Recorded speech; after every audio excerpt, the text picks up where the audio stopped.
Castigo sin redención. Hace un par de años hice algo que aún hoy me atormenta. Daría cualquier cosa por retroceder en el tiempo y evitar ese momento de debilidad que me llevó a cometer un acto tan ruinoso.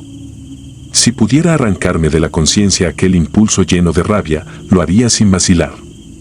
Pero ya es tarde para retroceder. Todo comenzó cuando Dalia, la única persona por la que había sentido un amor tan intenso, me abandonó sin miramientos. Tenía apenas 20 años y, como muchos a esa edad, creía que amar era algo definitivo y perfecto. Dalia y yo llevábamos 2 años juntos, discutiendo a cada rato por celos tontos o diferencias mínimas, pero siempre volvíamos el uno al otro. Hasta que, de pronto, descubrí que ella me engañaba con otro chico de la ciudad. No sé si alguna vez has sentido esa amargura de la traición. Es como una mano helada que te aprieta el corazón hasta que no puedes respirar bien. Yo no reaccioné con madurez, tampoco me tomé un tiempo para pensar. Me cegó la furia, el deseo de venganza y la humillación de haber sido el último en enterarme. Esa misma noche, con el insomnio devorándome, prendí mi computadora. Recordé que, tiempo atrás, por simple curiosidad, me había asomado a la Deep Web sin saber mucho del tema. Esa vez no encontré nada relevante y me salí enseguida. Pero aquella madrugada estaba tan consumido por el odio que se me ocurrió la idea más ruin que he tenido en mi vida. Pensé en compartir fotos íntimas de Dalia en algún rincón oscuro de esa red. Quería exponerla, avergonzarla y verla sufrir como yo lo hacía. Nunca he sido un experto en navegar por esos sitios. Me perdí en una maraña de foros, links con nombres raros y salas de chat que parecían trampas. Encontré espacios donde se ofrecían drogas, armas y cosas peores. Sin embargo, insistí hasta dar con algo que llamó mi atención, un sitio llamado El Juicio del Cuervo. La descripción inicial rezaba algo así como: ¿te han hecho daño? ¿Crees que alguien debe pagar? Cuéntanos su historia. Aquí ajusticiamos a los culpables. Un escalofrío me recorrió al leerlo. Parecía demasiado exagerado, pero, enceguecido, interpreté que tal vez allí podría subir las fotos de Dalia para que otros la acosaran o la humillaran.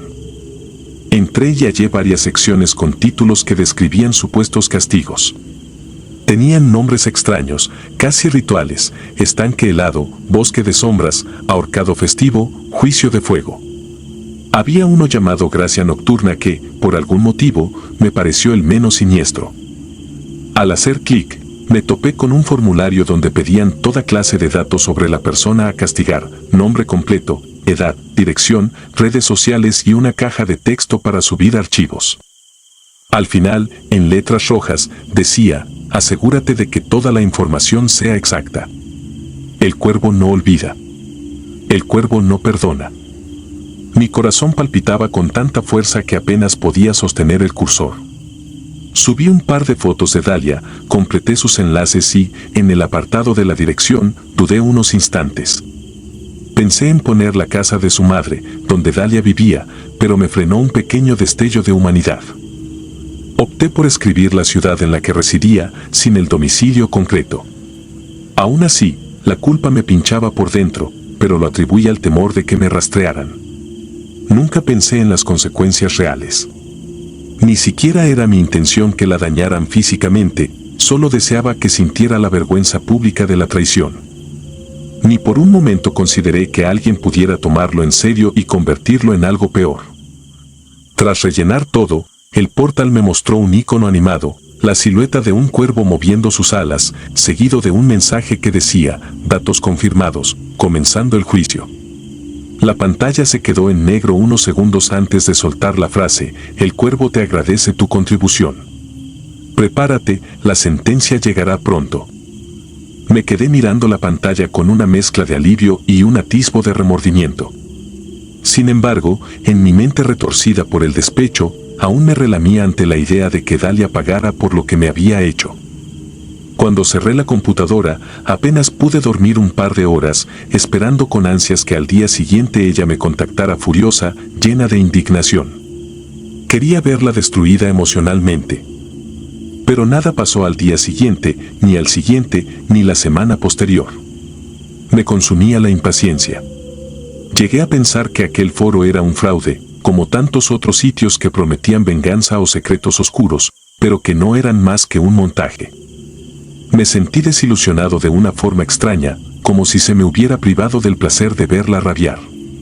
Con el paso de los días, mi odio se fue apagando y la vergüenza por lo que había hecho empezó a aflorar. Casi un mes después, el recuerdo de mi intento de arruinar su vida se volvió lejano. Empecé a desear que nada saliera a la luz, pues me mortificaba lo que podrían pensar de mí si se descubría mi bajeza.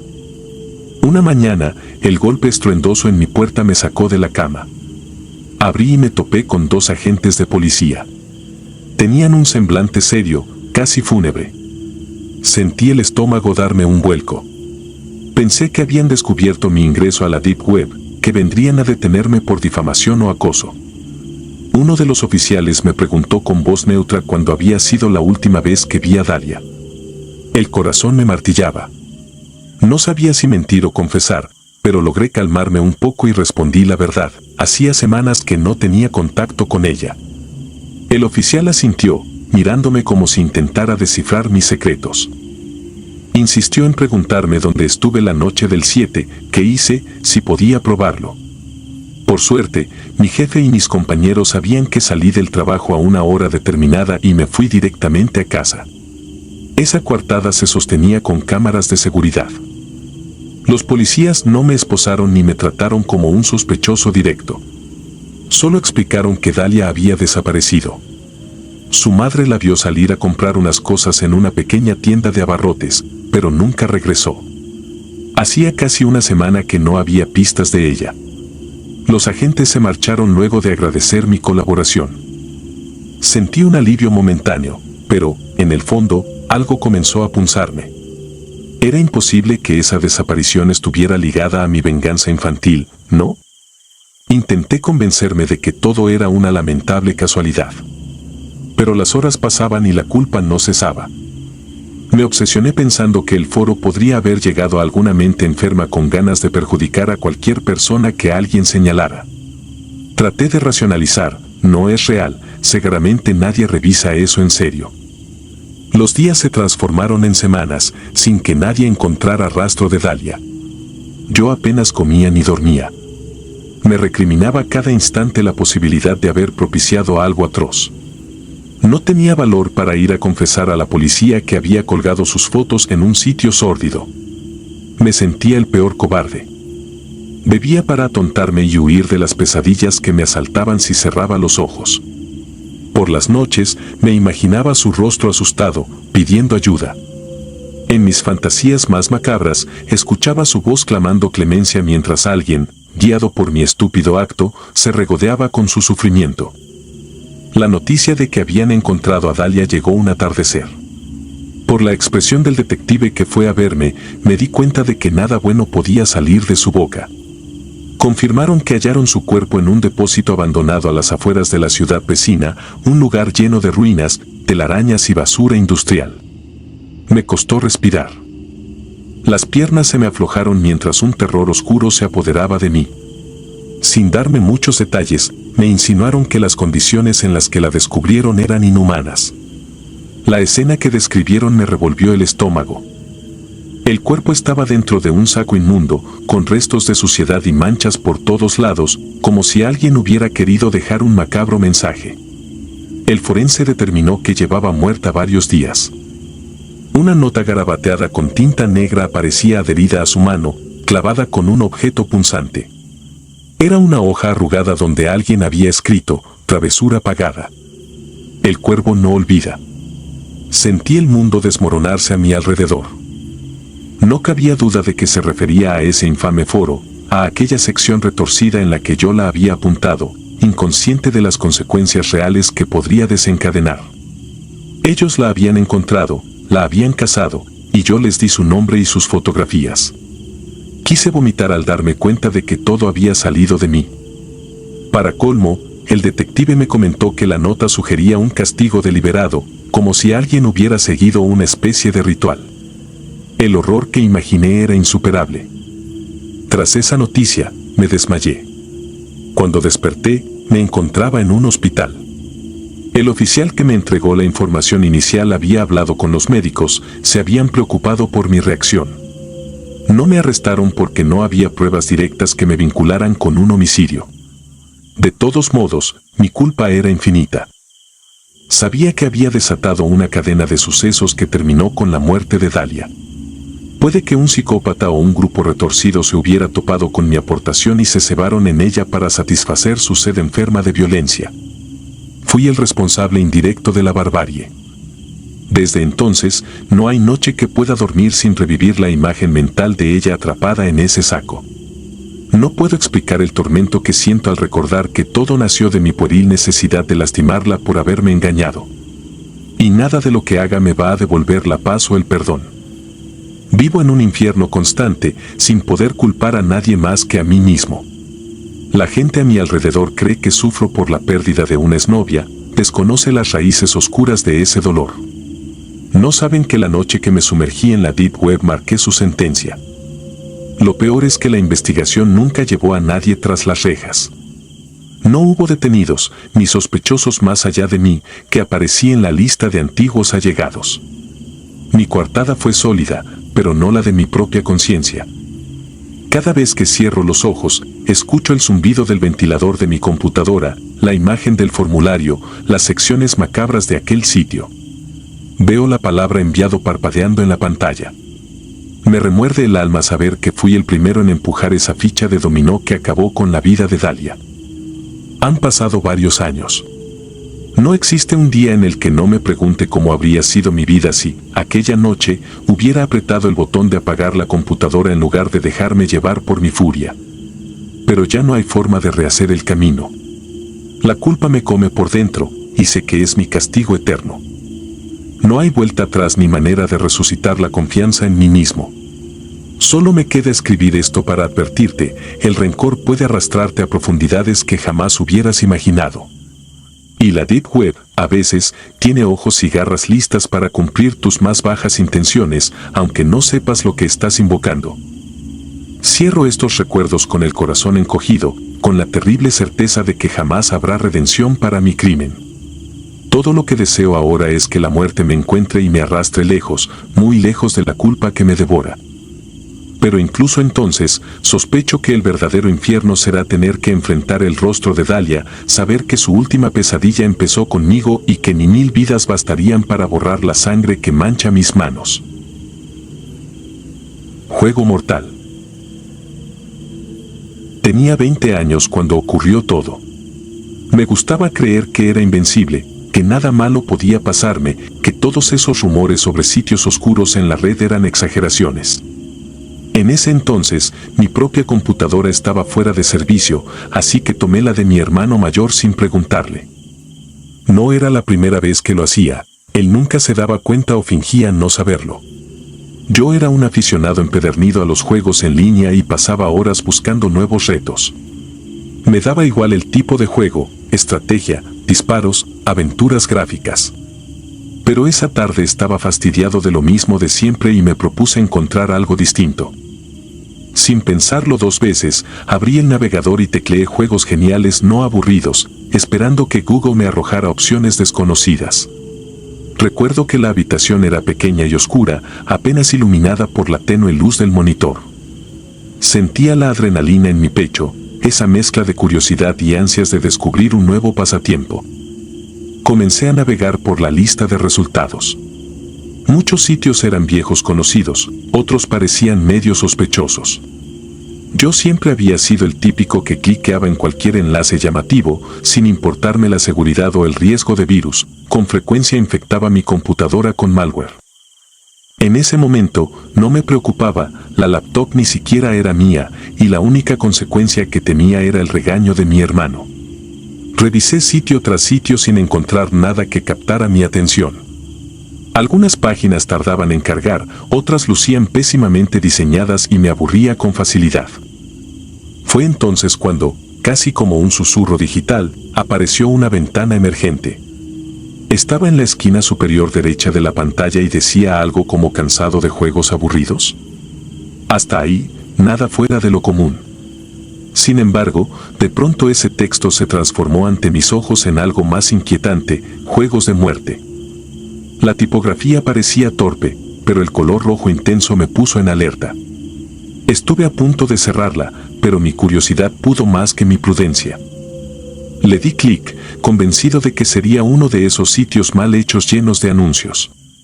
La pantalla se quedó en blanco un momento demasiado largo y sentí que mi corazón daba un brinco. Luego, se encendió con un mensaje escrito en letras rojas que goteaban, como si fuera sangre mal dibujada: hola, ¿quieres ver morir a alguien? Haz clic en enviar para continuar. Me reí por lo absurdo. Pensé que era un intento fallido de asustar a la gente, un recurso efectista que solo lograría espantar a niños. Pero mi lado morboso me impulsó a seguir. Miré el botón parpadeante durante unos segundos. El mensaje cambió: oh, ¿qué pasa, asustado? No seas gallina, es solo un juego.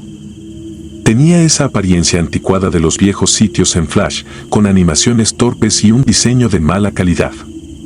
Una parte de mí quería cerrar la ventana, pero otra, la misma que disfrutaba las películas de terror y las historias de fantasmas, me empujó a experimentar. Por supuesto, terminé dándole clic a enviar. La escena que se cargó era casi caricaturesca. Los gráficos parecían de un dibujante novato que no tenía mucha idea de anatomía humana.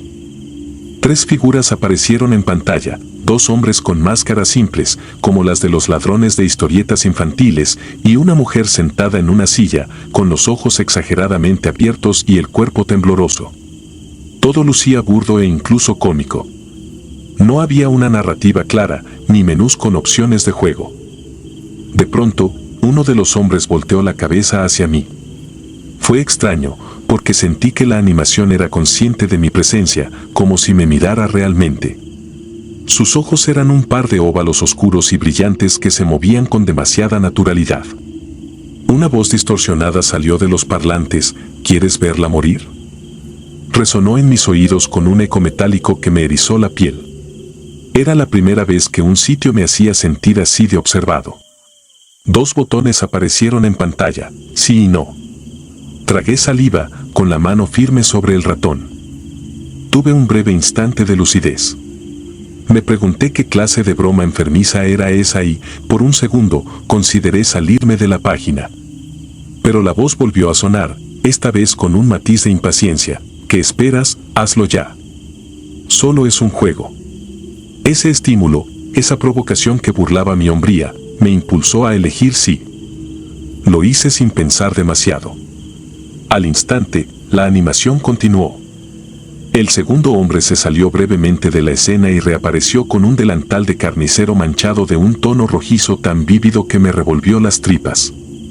Todo seguía viéndose dibujado de manera tosca, pero el ambiente cambió. Había un ligero parpadeo en la pantalla, como si hubiera un cambio de fotogramas muy realistas entre las animaciones. La mujer, aún sentada, comenzó a sollozar, y ese llanto sonó demasiado auténtico. Nadie se habría tomado la molestia de grabar algo tan visceral para un simple juego de navegador. El hombre del delantal se acercó a una mesa de metal y tomó una sierra para metales. El chillido del acero contra la superficie resonó con un volumen escalofriante. Mis auriculares vibraron y el sonido me perforó los tímpanos como si estuviera en la misma habitación con él. La mujer gritó. Aquello no sonaba a una grabación mala de banco de datos. Sonaba vivo, cargado de un terror crudo que me golpeó el estómago. La animación se movía con torpeza, pero el audio era casi imposible de soportar. Observé con el corazón en la garganta cómo la figura masculina apoyaba la sierra en el brazo de la mujer dibujada. Parecía un juego mal hecho, pero de pronto hubo un corte abrupto y una imagen real, borrosa y breve, se superpuso, un brazo humano de verdad siendo cortado. Aquello duró tal vez un segundo, pero me bastó para sentir náuseas. Dudé de mi cordura. Pensé que quizá era un video efecto, alguna edición grotesca diseñada para impactar, pero tuve la sensación de que había presenciado algo auténtico. El personaje continuó cerrando, y cada tanto la interfaz mostraba imágenes extremadamente realistas. El llanto de la mujer se interrumpía por alaridos de dolor imposibles de ignorar. Nunca había escuchado algo tan crudo en toda mi vida. Intenté cerrar la ventana con el cursor, pero no respondía. La pantalla entera se quedó congelada en un cuadro en el que podía ver la expresión desencajada de la mujer, los ojos inundados de lágrimas. Mi respiración se aceleró y me di cuenta de que estaba sudando frío. El hombre con la máscara se giró hacia mí de nuevo y, por un instante, la animación pareció romper la cuarta pared de forma literal. «¿Disfrutas lo que ves?», retumbó la voz distorsionada. Intenté forzar el apagado de la computadora, presionando el botón de encendido. No funcionó. El sitio seguía bloqueado, exhibiendo aquellos horrores cada segundo que pasaba. Cerré los ojos buscando serenidad, deseando que fuera una pesadilla. La adrenalina era tan fuerte que mi garganta se secó. Cuando reabrí los ojos, la página había cambiado a lo que parecía un chat en vivo. Se leía: «Has sido espectador de la primera sesión, ¿quieres ver más? Envíanos tu dirección de correo para enviarte un acceso exclusivo». Estaba atónito. ¿Un acceso exclusivo a qué? No podía procesarlo. Mi cerebro solo repetía las imágenes que acababa de ver. Todo se veía todavía con esos dibujos malísimos, pero, en los momentos cruciales, se colaban escenas demasiado reales. Recordé todos los rumores que había escuchado sobre la Deep Web, Snap Films y otras aberraciones. El corazón me latía con fuerza, desesperado.